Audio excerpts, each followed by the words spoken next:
The storm punished Pine Ridge with a fury rarely witnessed by local residents. The wind howled through the centuries-old trees, bending branches and tearing away leaves that swirled in the air before vanishing into the darkness.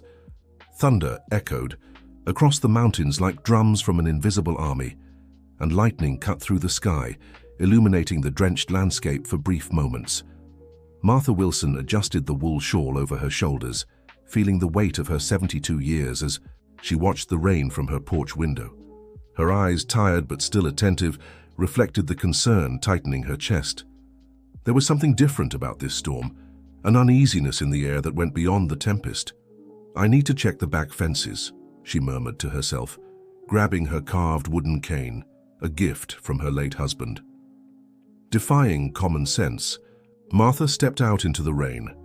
The cold wind lashed at her wrinkled face as she trudged with difficulty along dirt paths transformed into muddy quagmires. Her cane sank into the ground with each step, as if the earth itself were trying to hold her back. The abandoned railway station appeared before her, a ghostly silhouette against the stormy sky. The rusted tracks crossed her property, relics from a time when progress had promised to transform Pine Ridge into something more than a dot on the map. Crossing the tracks had never been a problem for Martha, but tonight the slippery mud made the task dangerous. The moment she tried to quicken her pace, her cane got caught between the soaked railroad ties. Time seemed to slow as she lost her balance and fell. The impact made her body shudder, and a sharp pain shot up her leg. "Help!" she tried to shout, but her weak voice was swallowed by the storm's roar. That's when she heard it, distant, muffled by the rain, but unmistakable. A train whistle. Impossible. That line had been deactivated for more than a decade. Yet the sound grew louder, approaching along with a vibration in the tracks that left no doubt. Desperation overwhelmed Martha as she struggled to get up, her hands sinking into the mud, her muscles protesting against the effort. The whistle sounded again, closer. Suddenly a different noise made itself heard amid the gale. Heavy footsteps, powerful snorting, and the sound of hooves striking the saturated earth. From the darkness emerged the imposing silhouette of a black horse, its coat gleaming even under the pouring rain. The animal advanced without hesitation, as if it understood the gravity of the situation. With a precise movement, its teeth grabbed the fabric of Martha's shawl. The elderly woman felt the firm tug when the horse, in a superhuman effort, dragged her away from the tracks. In the next instant, the phantom train passed like lightning, its light cutting through the darkness, the deafening noise making the ground tremble. And then silence. Only the sound of rain and the labored breathing of Martha and the animal that had saved her. "How?" she stammered, staring into the intelligent eyes of the black horse that took a few steps back, as if just wanting to ensure she was all right. It was then that a movement in the vegetation caught her attention. A small, drenched figure emerged, cautiously. A girl no more than 10 years old in simple, dirty clothes, her dark hair plastered to her pale face. Her large, frightened eyes darted between Martha and the horse. "Are you okay, ma'am?" asked the girl, her voice almost inaudible under the rain. "Thanks to this animal, I am," replied Martha, trying to stand up. "And you, my child? What are you doing alone in this storm?" The girl hesitated, looking behind her as if afraid someone might be following. "My name is Emily," she said finally. "And this is Thunder." She pointed to the horse watching the scene with disconcerting calmness. We're looking for a place to stay." Martha noticed the tremor in the child's voice, the fear in her eyes. It wasn't just the storm that frightened her. "Come with me, Emily," Martha offered, extending her hand. "My house isn't big, but it's warm and safe." The girl hesitated again, but a lightning bolt followed by a deafening thunderclap seemed to decide for her. Emily took Martha's hand, and together they began walking toward the farmhouse, the black horse following at a respectful distance. The storm continued to rage, but Martha knew that whatever was coming would be far more turbulent than any force of nature. If this story interests you, don't forget to subscribe to our channel and give us a like. Let us know which city you're watching from. We'll continue. The rain continued to fall mercilessly as Martha, Emily, and the mysterious black horse arrived at the small farmhouse. The wooden house, with its wide porch and red clay roof, looked like a beacon of hope amid the storm. "Come in, child. Let's get those wet clothes off before you catch a cold," said Martha, opening the door and turning on the lights. The interior of the house was simple but welcoming. Old solid wood furniture told stories of decades past. Photographs in polished silver frames showed smiling faces of people no longer present, but whose memories filled every corner of that home. Thunder remained outside, taking shelter under the small abandoned stable at the back of the property. The animal seemed to understand perfectly where it should stay, as if it already knew the place. "I'll get towels and dry clothes. Sit near." "The wood stove," Martha directed, pointing to the kitchen. Emily obeyed in silence, her eyes wandering around the house with a mixture of curiosity and apprehension. Her thin, trembling fingers clutched the hem of her soaked t-shirt, and her entire body shook, not just from cold. When Martha returned, with a fluffy towel and a set of clothes that had belonged to her granddaughter during sporadic visits, she found the girl exactly as she had left her, rigid and vigilant. "Here you go, dear. The bathroom is at the end of the hall. You can change while I prepare some hot chocolate to chase away the cold." While the water for the chocolate heated on the stove, Martha watched the storm through the kitchen window.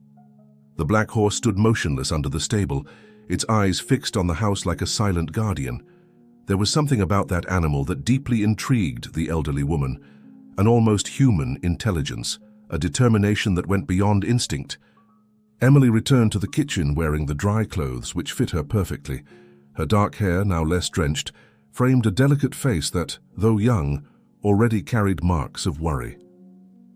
"Thank you, Mrs. Wilson," she murmured, sitting timidly at the wooden table. "No need to thank me, little one. Now drink this hot chocolate and tell me what you and that extraordinary horse were doing alone in a storm like this." The girl held the mug with both hands, sipping the hot liquid with a sigh of relief. Her eyes, however, never left the window, as if she expected someone to appear at any moment. "Thunder isn't an ordinary horse," Emily began, her voice gaining a little more confidence. "He belongs to Fortune Stables, the largest horse breeding facility in the region. My father, Gerald Fortune, is the owner." "Fortune?" Martha furrowed her brow, the surname awakening some distant memory. "That huge farm at the other end of the valley?" Emily nodded. "My father, he..." The girl hesitated, biting her lower lip. "Thunder was the best racing horse the stables ever had. He won all the regional championships for 3 years in a row. But then he had an injury during training." The storm roared outside, the thunder underlining the narrative as if nature itself wanted to emphasize the importance of that story. "Daddy said Thunder would be retired, that he was no longer useful for competitions and it would be better to replace him." Emily's voice faltered and tears began to form in the corners of her eyes. "But I heard the truth. He was going to be sold to another country with false papers, as if he were a different horse. They were going to pretend Thunder had passed away." Martha felt a tightness in her chest. She immediately understood what the girl couldn't express in words. "And you set him free," the elderly woman concluded, not as a question, but as a statement. Emily nodded again, tears now flowing freely down her cheeks. "I couldn't let them take him. Thunder is special. He understands people, you know. He helped me escape as if he knew exactly what we were doing, as if he had planned everything." "And your father must be looking for you now."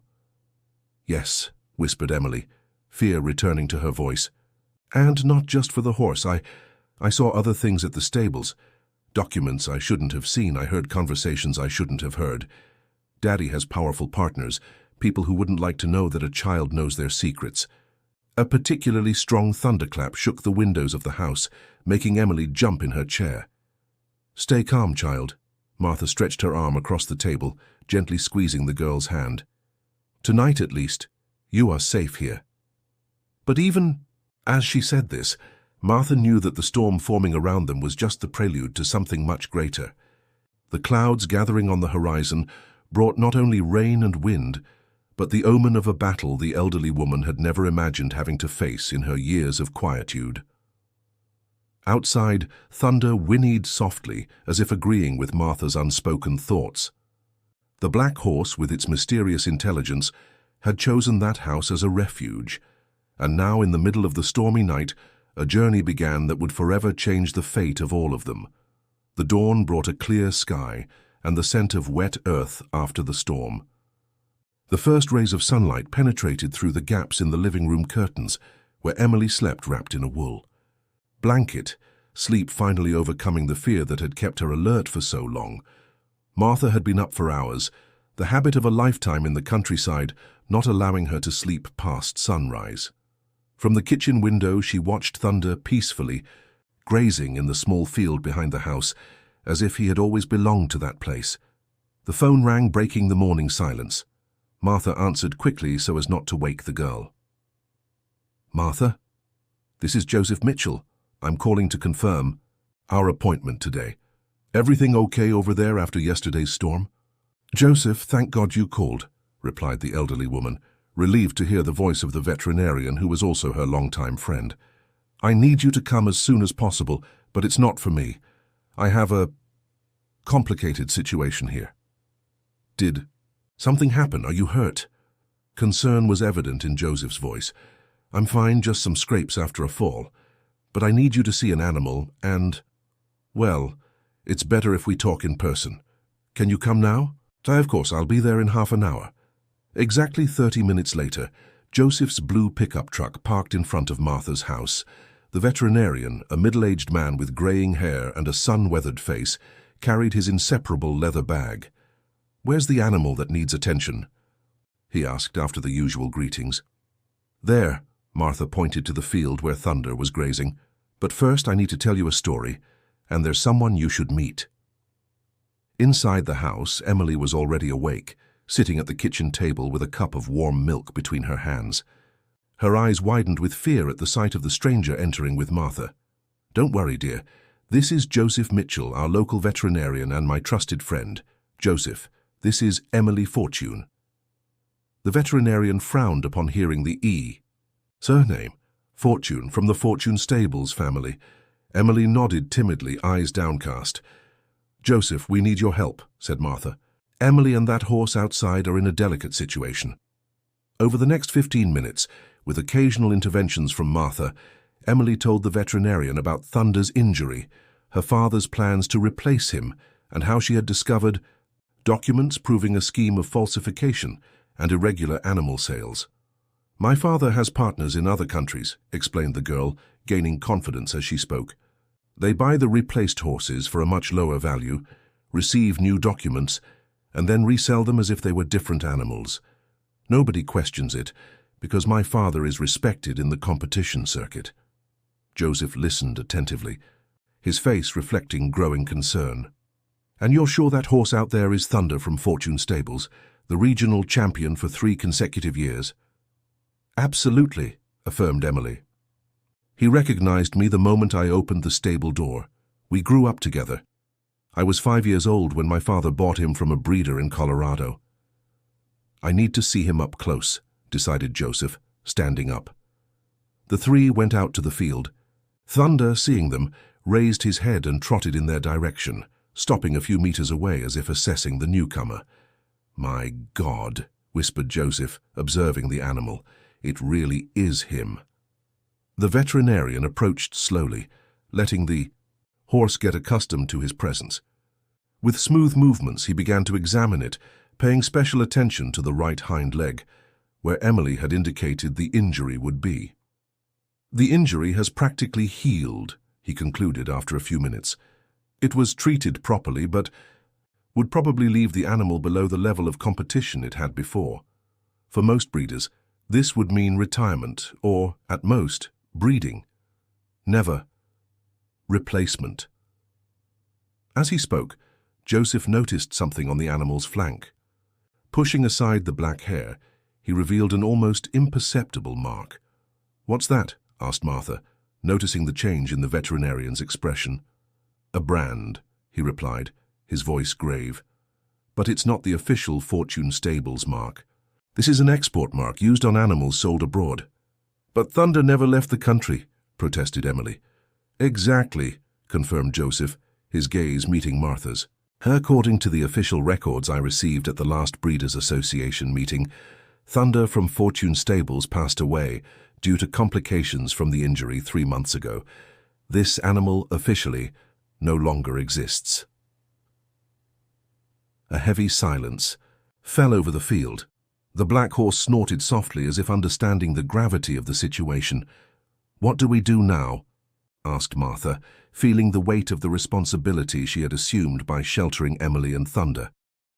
"First, we need to keep them safe," replied Joseph. "Gerald Fortune is not a man to easily give up what he considers his. If he discovers they're here—" "He must already be looking," interrupted Emily, her voice trembling. "I have an older sister, Rebecca. She works in New York as a lawyer but comes home on weekends. She can help us. She's always been against many of my father's practices at the stables." "Do you know how to contact her?" asked Joseph. Emily shook her head negatively. "I have her number memorized, but my cell phone was left at the stables. I was afraid they could track me." "An intelligent decision for someone so young," commented Martha, impressed with the girl's presence of mind. "We'll use my phone," decided Joseph. "But first, let's go back inside. I have the feeling that this conversation is just beginning, and we need a plan." As they walked back to the house, none of them noticed the black car passing slowly along the rural road, nor the woman in dark glasses observing the property with calculated interest. Martha's living room transformed into an improvised operations center. Joseph sat at the center table with his cell phone, while Emily dictated Rebecca's number, her tense face reflecting the importance of that contact. "Hello, Rebecca Fortune speaking," answered a firm voice after 3 rings. "Rebecca, it's Emily," said the girl, after Joseph passed the phone to her. "Please don't hang up and don't tell anyone I'm talking to you." A momentary silence on the line, followed by a sigh of relief. "Emily, where are you? Dad is turning Pine Ridge upside down looking for you. He said you ran away with one of the horses." "I can't say where I am now, but I'm safe.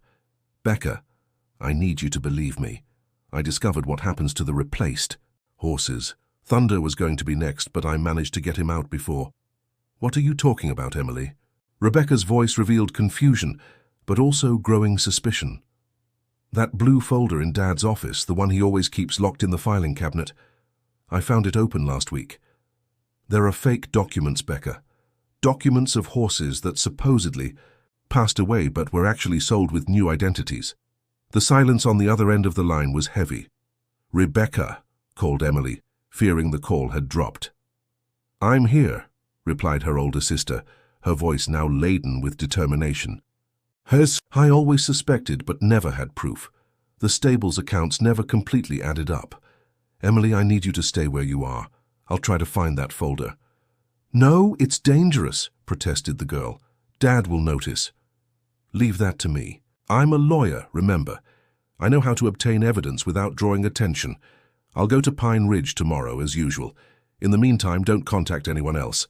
I'll call you from this same number in 2 days." After hanging up, Emily seemed simultaneously relieved and more worried. "Rebecca will help us," she informed the adults. "She's always been the bravest person I know." Joseph and Martha exchanged glances. The situation was more complex than they had initially imagined. "We need to keep you two hidden until then," decided Joseph, "and I fear this house will be the first place your father will look, Emily.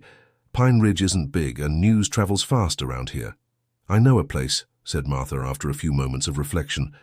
"The old caretaker who worked here, Samuel, has a cabin high up in the ridge. He uses it for hunting seasons, but this time of year it will be empty. Few people know its location." "What about Thunder?" asked Emily, concerned. "There's a trail that leads there. It will be difficult, but the horse can make the journey," replied Martha. "We'll leave at nightfall, when there's less chance of being seen." For the rest of the day, the 3 prepared for the journey. Joseph returned to his clinic to gather medical supplies and non-perishable food, promising to meet them at the cabin the next day. Martha and Emily packed backpacks with clothes and essential items. While organizing the provisions, Martha noticed how the girl constantly checked the window, her eyes seeking the imposing figure of Thunder. "You have a special bond with him, don't you?" asked the elderly woman gently. Emily nodded, a small smile softening her worried expression. "As far back as I can remember, I've always had a connection with horses. Dad said it was a natural gift that I spoke their language. But with Thunder, it's different. Sometimes I feel like he understands every word I say, every thought I have. I believe that, agreed Martha. Some animals possess a wisdom that goes beyond our understanding, and some humans are blessed with the ability to recognize that wisdom. The hours passed slowly, the tension growing with the approach of nightfall. When the sun finally began to set, coloring the sky in shades of orange and purple, the final preparations were completed. "It's time," announced Martha, taking her old cane, now more a necessity than a sentimental support after the fall the night before. Emily nodded, swallowing hard. As they exited through the back door, the growing darkness, offering some protection, Thunder was already waiting for them as if he had perfectly understood the plan. "How did he know?" whispered Martha, impressed. "He always knows," replied Emily simply, stroking the animal's neck. The trail leading to the ridge was steep and winding, making the walk difficult especially for Martha. But the elderly woman's determination compensated for her physical limitations. Emily walked beside Thunder, occasionally whispering words of encouragement that seemed to calm not only the horse, but herself as well. They had already traveled, almost half the way when the sound of an engine in the distance made all three stop. Headlights cut through the darkness on the main road, moving slowly as if searching for something or someone. "They're searching the area," whispered Martha, pulling Emily and Thunder behind a group of trees. "We need to hurry." The rest of the journey was made in tense silence, each sound from the nocturnal forest amplified by the fear of discovery. When they finally reached the cabin, a rustic wooden structure almost camouflaged among the trees, the relief was momentary. "We'll stay here until Rebecca contacts us," said Martha, lighting a small oil lamp she found on the simple table. "Rest a bit, Emily. Tomorrow we'll need to plan our next steps." While the girls settled on one of the improvised cots, Martha went out to check on Thunder. The black horse remained alert, his ears moving subtly, capturing sounds imperceptible to humans. "You really are special, aren't you?" murmured the elderly woman, admiring the magnificent animal that seemed to guard secrets beyond human comprehension. Thunder turned his head in her direction, his intelligent eyes meeting hers. In that moment, Martha felt the same thing Emily had described, a connection, a mutual understanding that transcended words. And she knew, with inexplicable certainty, that this extraordinary animal would be fundamental to what was to come. Morning. At the hunting cabin brought a different silence than what Martha was accustomed to at her farmhouse. Here, high on the ridge, the sounds of nature were more primitive, purer. Birdsong echoed among the trees, and the gentle breeze made the leaves whisper ancient secrets. Emily was still asleep, wrapped in a faded blanket, her face finally relaxed after days of constant tension. Martha watched her from the small cabin window, dividing her attention between the child and Thunder, who grazed peacefully in a small clearing nearby. The sound of footsteps breaking dry twigs alerted the elderly woman. Her body stiffened for an instant, until she recognized the familiar figure of Joseph emerging from among the trees, carrying a backpack that seemed heavy. "Good morning," he whispered, entering the cabin and depositing the backpack on the rustic table. "I brought supplies for a few days, medicines and a prepaid cell phone for emergencies." "Thank God you arrived safely," replied Martha, relieved. "Any news from town?" Joseph nodded, his face revealing concern. "Gerald Fortune is in Pine Ridge personally. He brought some men with him, supposedly specialists in tracking animals, but they look more like private security than horse handlers. They're staying at the only inn in town, asking questions of all the residents." "Have they been to your clinic?" "Not yet, but it's just a matter of time. I am the only veterinarian in the region, after all." The sound of movement caught both their attention. Emily had awakened and was watching them with attentive eyes, already absorbing every word of the conversation. "Daddy's here?" she asked, her voice faltering slightly. Joseph sat on the wooden stool beside the cot where the girl was resting. "Yes, Emily, and he's determined to find you and Thunder. But don't worry, we're all in this together now. "What will we do when Rebecca calls?" questioned Martha. "We can't simply go back to town. We'll wait for her contact and then decide," replied Joseph. "For now, the important thing is that both of you stay here away from curious eyes." The following hours were spent organizing supplies and elaborating contingency plans. Joseph explained alternative routes to leave the ridge if necessary, while Martha prepared a simple meal with the food they brought. Emily spent most of her time with Thunder, as if the animal's presence brought her the serenity needed to face the situation. Martha watched fascinated as the girl whispered to the horse, which seemed to respond with small head movements and soft whinnies. "I've never seen such a connection between human and animal," commented Joseph, joining Martha in her observation. "There's more to this story than we can understand," replied the elderly woman. "That horse has something special. I've felt it since the moment he saved me from the tracks." The day was advancing slowly when the prepaid cell phone rang, startling everyone. Emily ran to answer it, recognizing Rebecca's number. "Becca, did you get it?" she asked anxiously. "I got more than I expected," replied Rebecca's voice, a mix of triumph and concern. "I found the folder and made copies of all the documents. But this is just the tip of the iceberg, Em. Dad's business goes far beyond falsifying horse records. There are international partners, offshore accounts, bribes to inspectors. It's a huge scheme." "What are you going to do?" asked Emily, feeling the weight of the situation increase on her shoulders. "I'm already doing it. I contacted some trusted colleagues in the district attorney's office and the FBI. They're setting up an operation, but they need more time to gather enough evidence." Joseph, who was listening to the conversation on speakerphone, intervened. "How much time exactly, Rebecca? The situation here is getting tense. Your father is in town with men who don't look like simple horse handlers." A brief silence on the line followed by a heavy sigh. "At least 3 days. I need you to keep Emily and Thunder hidden until then. Meanwhile, I'll try to buy time here, pretending to help with the search." "We can do that," affirmed Martha with determination. "But we need a plan for afterwards. When everything comes to light, where will Emily stay?" "I have an apartment in New York. Emily can stay with me when this is all over," assured Rebecca.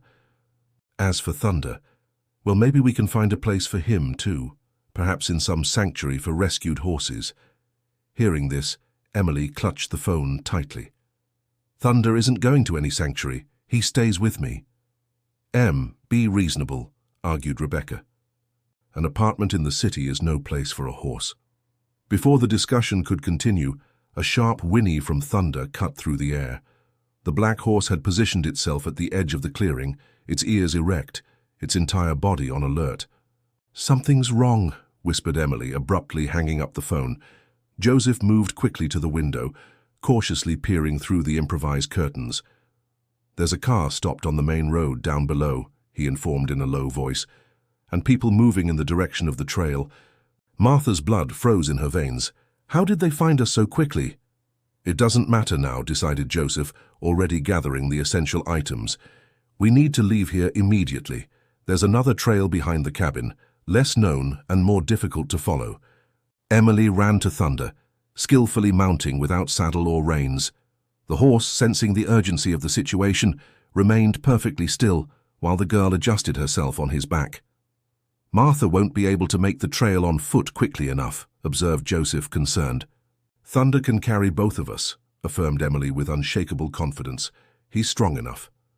Martha hesitated for a moment, the prospect of riding a horse after so many years making her heart race. But the sound of approaching voices left no alternatives. "Go with them," directed Joseph. "I'll stay to delay whoever is coming.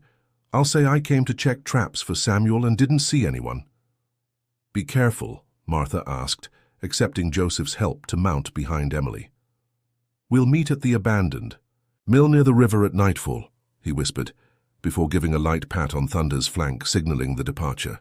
The black horse moved with surprising smoothness, considering the double load, entering the narrow and almost invisible trail that wound among the dense trees. Emily leaned forward, whispering directions into the animal's ear, while Martha clung to the girl's waist, silently praying for everyone's safety. The shadows of the forest enveloped them, offering momentary protection as they left behind the cabin and with it, the last refuge they considered safe. Ahead, only the uncertainty of a journey with no clear destination, guided by the extraordinary intuition of a horse that carried within itself more mysteries than anyone could imagine.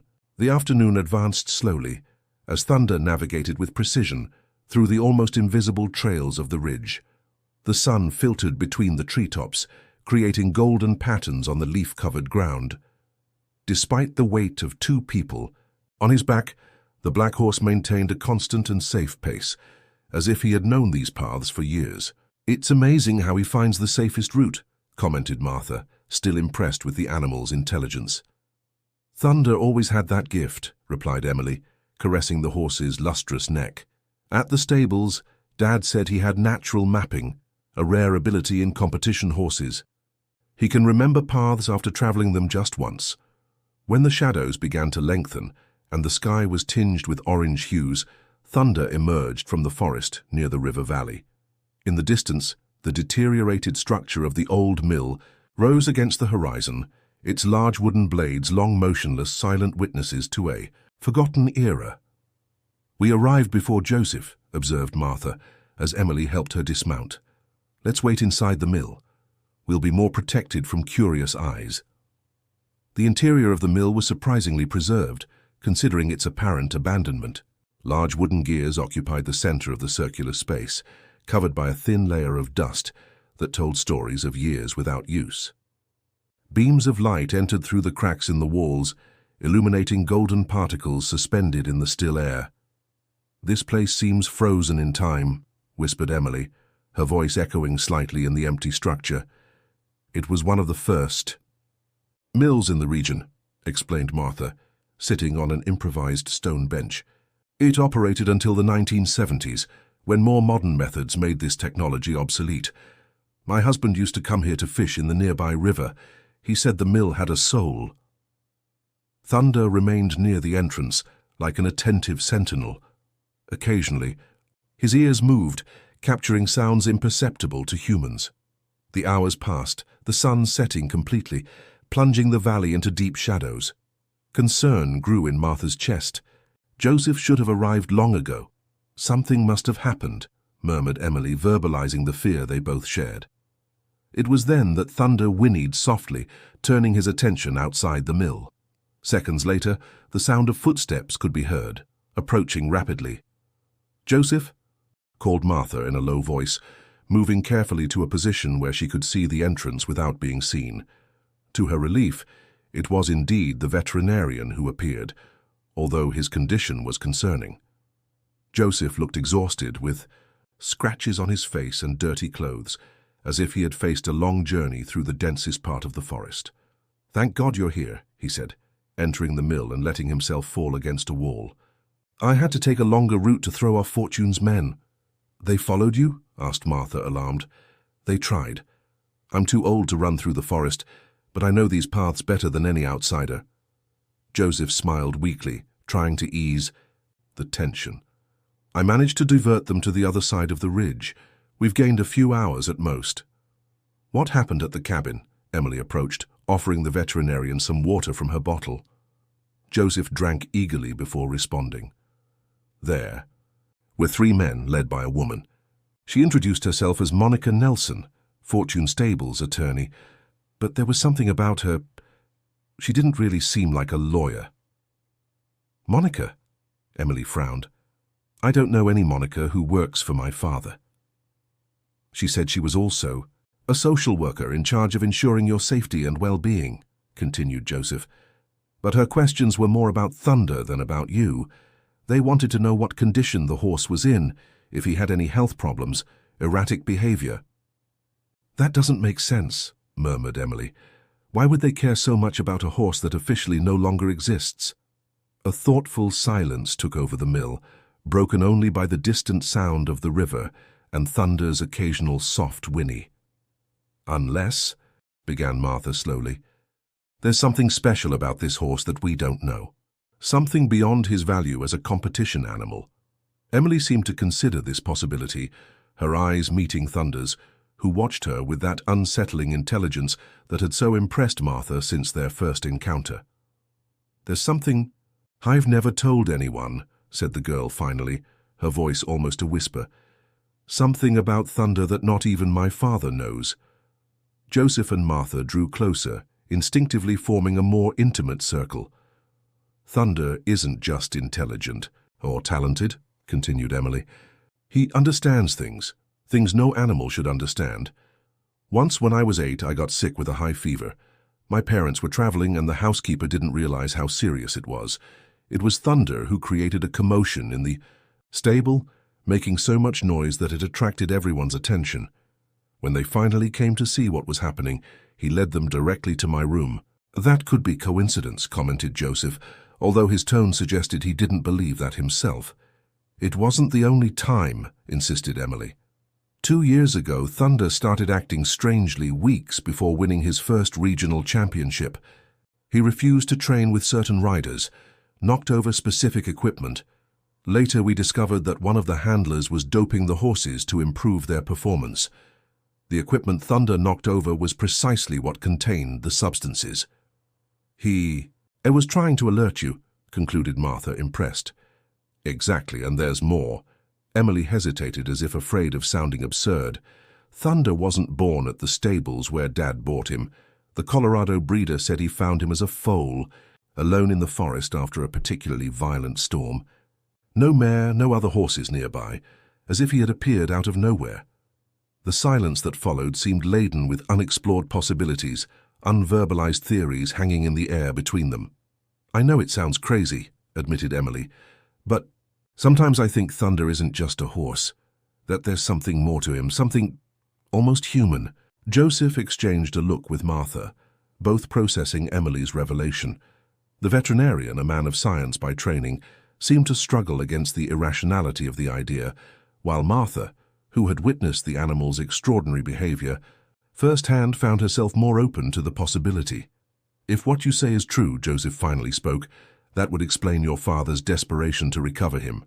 An animal with such intelligence and consciousness would be a treasure beyond monetary value." "Or a threat," added Martha somberly. "A horse that understands human secrets and can somehow communicate them. That would be dangerous for someone with things to hide." The sound of a branch breaking outside interrupted the conversation. Thunder immediately became alert, his body tense like a violin string about to snap. "Stay here," whispered Joseph, moving silently toward the entrance. The seconds dragged on like hours as they waited, Martha's heart beating so hard she feared it might be heard. When Joseph finally returned, his face was pale. "We have to leave now," he declared urgently. "There are flashlights moving in the forest. They're coming this way. If this story interests you, don't forget to subscribe to our channel and give us a like. Let us know which city you're watching from. We'll continue." The night wrapped the mill in a cloak of almost complete darkness. Only the silvery light of the crescent moon, filtered through passing clouds, offered some visibility. Joseph led the group through the back of the mill, where a secondary door, almost hidden by vegetation, gave access to a narrow path that ran parallel to the river. "We can't use the main trail," he whispered. "It's too exposed. We'll have to follow the dry bed of the old canal that fed the water wheel." The canal, a stone structure partially covered with moss and vines, wound along the slope and offered precarious shelter. Thunder followed with surprising agility, his hooves making minimal noise against the rocky ground. "Where are we going?" "Now?" asked Emily, her voice barely audible above the distant murmur of the river. "Mrs. Thompson's farmhouse," replied Joseph. "It's about 3 miles from here, on the other side of the valley. She was a midwife in the region for almost 50 years and now lives alone. She's a good woman, discreet, and her house is isolated enough to give us some time."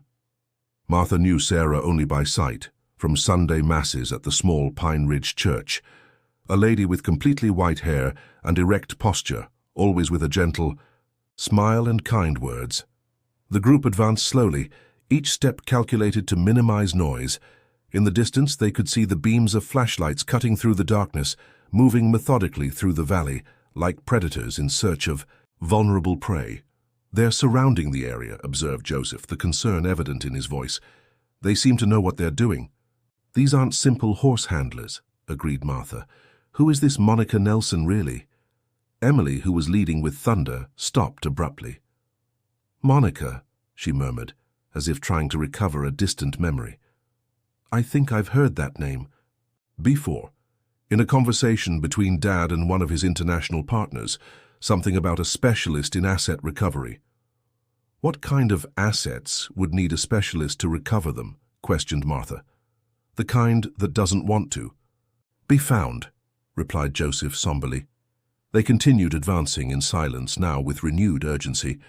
The canal began to rise, moving away from the mill and the river, winding among gentle hills covered with dense vegetation.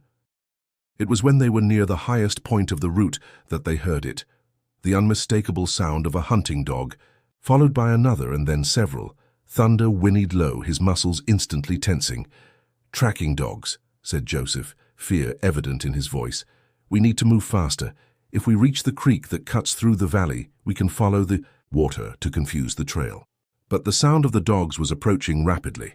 They were well trained and determined, following the scent with relentless precision. The group quickened their pace, adrenaline overcoming the fatigue that was beginning to settle upon them. The creek appeared ahead, a silver ribbon under the moonlight. Joseph entered first, helping Martha cross the slippery stones. Emily hesitated at the bank with Thunder. What about him? She asked, concerned. The noise of hooves in the water will give us away. As if he had understood the concern, Thunder took a step back, his eyes fixed on Emily with an almost human intensity. He wants us to go on without him, realized the girl, surprise and anguish mixing in her expression. That's crazy, protested Joseph. A horse can't... Before he could complete the sentence, Thunder whinnied louder and set off in the opposite direction, intentionally making more noise than necessary, his hooves striking loose stones and breaking branches. He's creating a distraction, understood Martha, watching the magnificent animal disappear among the trees. He's leading the dogs away from us. Emily seemed torn, her instinct crying out to follow the horse, not to abandon him. Let's go, insisted Joseph, gently pulling her arm. He's giving us a chance. We can't waste it. Reluctantly, the girl entered the creek, silent tears streaming down her face as they followed the current, each step taking them further from Thunder. They walked through the water for almost half a mile, the cold penetrating their bones, but fear keeping them moving. The sounds of the dogs became distant, and eventually ceased completely. When they finally emerged from the creek, they were in a different part of the valley, closer to their destination. Sarah Thompson's house appeared in the distance, a modest structure with faint light coming from a window, indicating that despite the late hour, the lady was still awake. We're almost there, encouraged Joseph. Just one more effort. But Emily seemed absent, her gaze constantly turning toward the direction where Thunder had disappeared. What if they catch him? She asked, her voice choked. What if they hurt him? Thunder has proven to be smarter than all of us, replied Martha, putting her arm around the girl's shoulders. Trust him. He'll find a way. As they approached Sarah's house, Joseph went ahead to talk to the lady. From the living room window, they saw the elderly woman listening attentively, her wrinkled face reflecting concern and then determination. With a decided nod, she invited them in. The interior of the house was cozy, with well-maintained antique furniture and an aroma of dried herbs hanging in bunches from the kitchen ceiling. Sarah, without asking many questions, provided dry clothes, a hot meal and blankets for her unexpected visitors. You can stay in the back room, she said, her voice calm and comforting.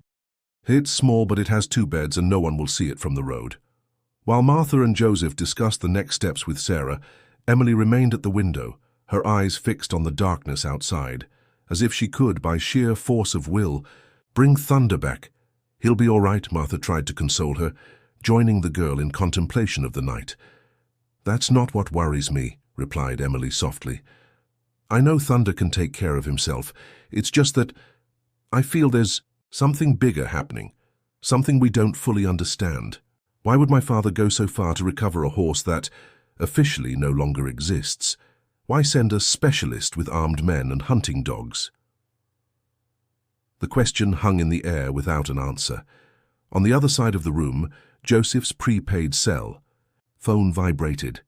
It was Rebecca. "Joseph, where are you? I've been trying to reach you for hours." "We're safe for now," he replied, putting the phone on speaker. "But we had to abandon the mill. Fortune's men are using tracking dogs now." A heavy silence on the other end of the line, followed by a shaky sigh. "The situation has worsened," Rebecca finally said. "I discovered something in my father's files that changes everything.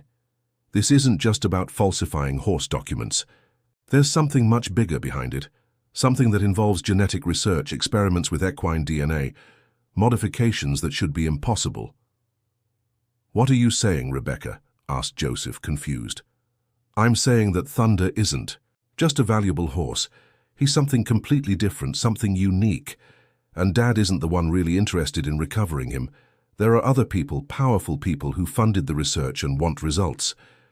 Emily moved away from the window, approaching the phone, her pale face reflecting the shock of the revelation. "Rebecca, what did they do to Thunder?" she asked, her voice barely a whisper. Rebecca's answer was interrupted by a metallic sound. From outside, the unmistakable click of a gun being cocked. Seconds later, a female voice, cold and controlled, echoed through the night. "We know you're in there. Come out with your hands visible. We don't want to hurt anyone. We just came to get what belongs to us." The silence inside Sarah Thompson's house was absolute, broken only by the distant sound of wind in the trees and the accelerated breathing of the occupants. Joseph quickly turned off the phone, cutting the connection with Rebecca before she could say anything that the men outside might hear.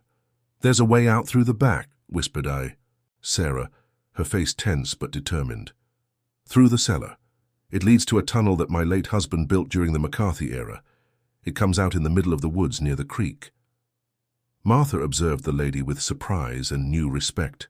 It seemed that everyone in Pine Ridge guarded deeper secrets than they appeared to. "What about you?" asked Joseph, concerned. "I'll distract them," Sarah replied simply. "I'm just an old midwife who lives alone. What could they do to me?" Joseph hesitated, but Martha touched his arm. "She's right," she said softly. "Our presence here puts everyone in danger. We need to keep moving." Sarah quickly guided them to the kitchen, where a faded rug hid an almost imperceptible trapdoor. Meanwhile, the female voice outside sounded again, more impatiently. "Last warning. We have the house surrounded. Come out now or we're coming." "Thirsty?" "Go," insisted Sarah. "I'll follow the plan." Reluctantly, the group descended a narrow staircase to a surprisingly spacious cellar. An old oil lamp was lit, revealing shelves with canned supplies and a small bookcase with carefully preserved books. "The tunnel is behind that bookcase," indicated Sarah. "Keep going straight ahead. There are no forks. You can't get lost." With a final hug from the elderly woman, the group watched her close the trapdoor and drag the rug back into position. The muffled sound of her footsteps heading toward the front door was the last thing they heard before moving the bookcase and revealing the tunnel entrance. The passageway was narrow and low, forcing them to walk almost crouched. The smell of damp earth and old wood permeated the air, while the lamp created dancing shadows on the earth walls, reinforced with logs. "How did we never know about this tunnel?" asked Joseph, amazed by the construction. "Pine Ridge is a town of secrets," replied Martha softly. "Some to protect, others to hide." They walked for almost 20 minutes before spotting a point of light ahead, the exit of the tunnel. Emerging carefully among dense bushes, they found themselves exactly where Sarah had indicated, near the creek, protected by vegetation. "Where do we go now?" asked Emily, her voice betraying the physical and emotional exhaustion consuming her. "We need to contact Rebecca again," decided Joseph, "and find a safe place to wait until the operation she mentioned is put into action." "But Thunder is still out there," protested Emily. "We can't just abandon him." As if responding to the call of his name, a distinctive whinny cut through the night. The three froze, hardly daring to breathe. The sound came again, closer this time. "Impossible," whispered Joseph, incredulous. But for Emily there was no surprise in her eyes, only confirmation of what she had always known. With a growing smile, she took a few steps in the direction of the sound. "Thunder?" she called softly. The foliage moved, and like an apparition emerging from shadows, the imposing black horse appeared in the clearing. His coat gleamed under the moonlight, and his intelligent eyes immediately found Emily's. "You made it!" The girl ran to embrace the muscular neck of the animal. "I knew you'd find a way to us." "How did he find us?" asked Martha, amazed. "It's practically impossible to follow our trail through the creek and the tunnel." "I think impossible doesn't apply to Thunder," replied Joseph, observing the scene with a mixture of admiration and scientific perplexity. "What Rebecca was trying to tell us about genetic experiments—" A distant sound of engines interrupted his reflection. Vehicle lights could be seen through the trees, moving in the direction of Sarah's house. "We need to continue," urged Martha. "We can't let all of Sarah's sacrifice be in vain." Emily mounted Thunder, and the group followed parallel to the creek, keeping under the cover of the trees. Joseph's cell phone, kept off to avoid tracking, was briefly turned on for a quick message to Rebecca, informing her of their situation and requesting instructions.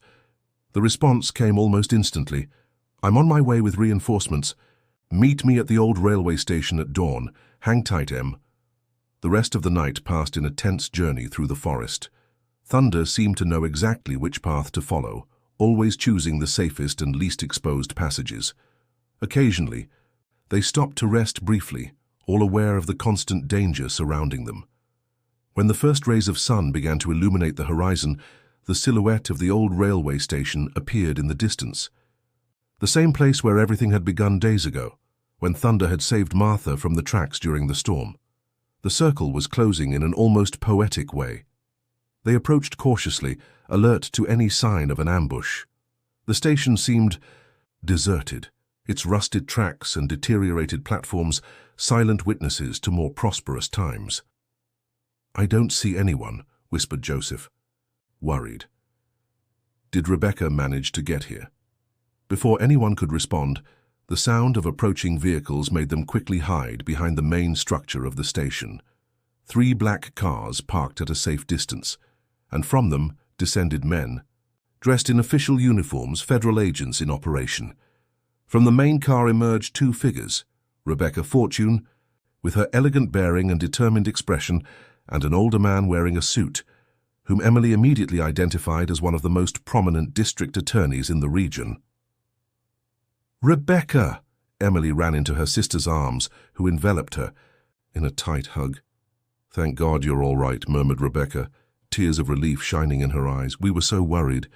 The emotional reunion was briefly interrupted when the DA approached, his gaze immediately captured by Thunder's majestic presence.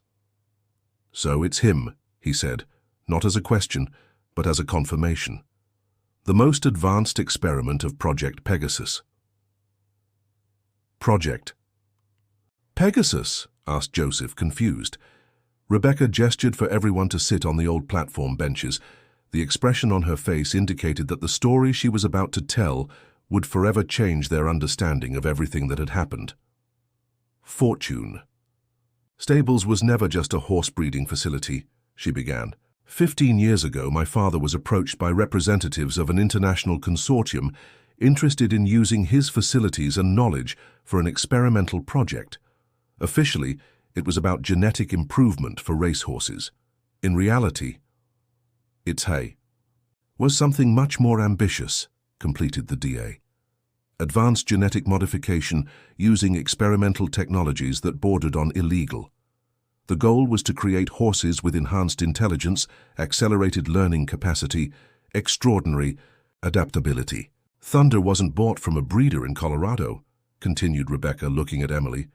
He was born in the underground laboratories of the stables, part of the 3rd generation of experiments, the first truly successful one. Emily looked at Thunder, who observed everyone with those deep and understanding eyes. Everything made sense now. His unusual intelligence, his ability to understand complex situations, the almost telepathic connection he had developed with the girl.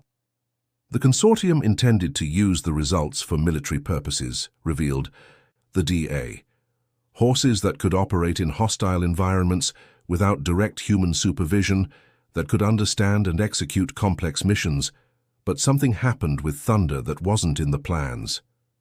"He developed empathy," said Martha, softly, finally understanding. "He cares."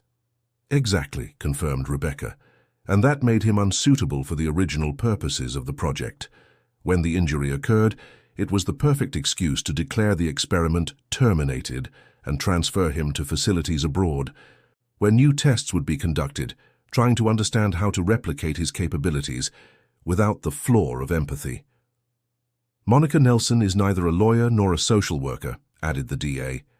"She's a private security agent hired by the consortium to recover their valuable asset. Gerald Fortune himself probably doesn't know the full extent of the project he got involved in." Emily stroked Thunder's neck, silent tears streaming down her face. "What happens now?" she asked, her voice choked with emotion. "The operation is underway," replied the DA. "Fortune Stables is being raided as we speak, all documents seized, the laboratories sealed. The international consortium is being investigated in multiple countries. As for Thunder, he isn't anyone's property," interrupted Rebecca firmly. "He's a sentient being, with rights that need to be recognized and protected." "I agree," said the DA, surprising everyone. "And that's why we're proposing the creation of a special sanctuary, a protected reserve where Thunder and other animals rescued from similar experiments can live in freedom and safety." "And who would take care of this sanctuary?" asked Joseph, already guessing the answer. "We thought of people who have already demonstrated exceptional understanding and compassion," replied Rebecca, her eyes turning to Martha. "People who understand the value of empathy and connection between beings." Martha felt a wave of emotion course through her body. At 72, when she imagined her life would just be a gentle descent toward sunset, fate presented her with a new purpose, a new beginning. "My farmhouse has enough space," she said, her voice trembling but determined. "It could be adapted, expanded." "We've already obtained preliminary approval for government funds," informed the DA. "With the assets seized from the consortium, there would be more than enough resources to create something truly special." Emily, who had listened to everything in silence, finally spoke. "And me? Where do I fit in all this?" Rebecca hugged her younger sister. "With me, in New York to finish your studies, but Pine Ridge will always be your home, and I'm sure Martha would love to have a young assistant visiting on weekends and holidays." Martha smiled, extending her hand to Emily. "More than an assistant. Partner. Someone who understands Thunder as well as he understands her." A soft whinny of approval escaped from the black horse, who approached to gently touch with his muzzle the joined hands of Martha and Emily, past and future connected by an extraordinary present. As the sun fully rose on the horizon, illuminating the old railway station and the verdant fields of Pine Ridge, a new story began. A story not of dark secrets and dangerous ambitions, but of understanding, compassion, and connections that transcend the barriers between species. Thunder whinnied, again louder this time, as if announcing this new era. And in the hearts of all present, the certainty that some storms, no matter how frightening they may seem, bring with them the promise of a new beginning, of a new dawn in a world where empathy is the most powerful force of all. If this story interests you, don't forget to subscribe to our channel and give us a like. Let us know which city you're watching from.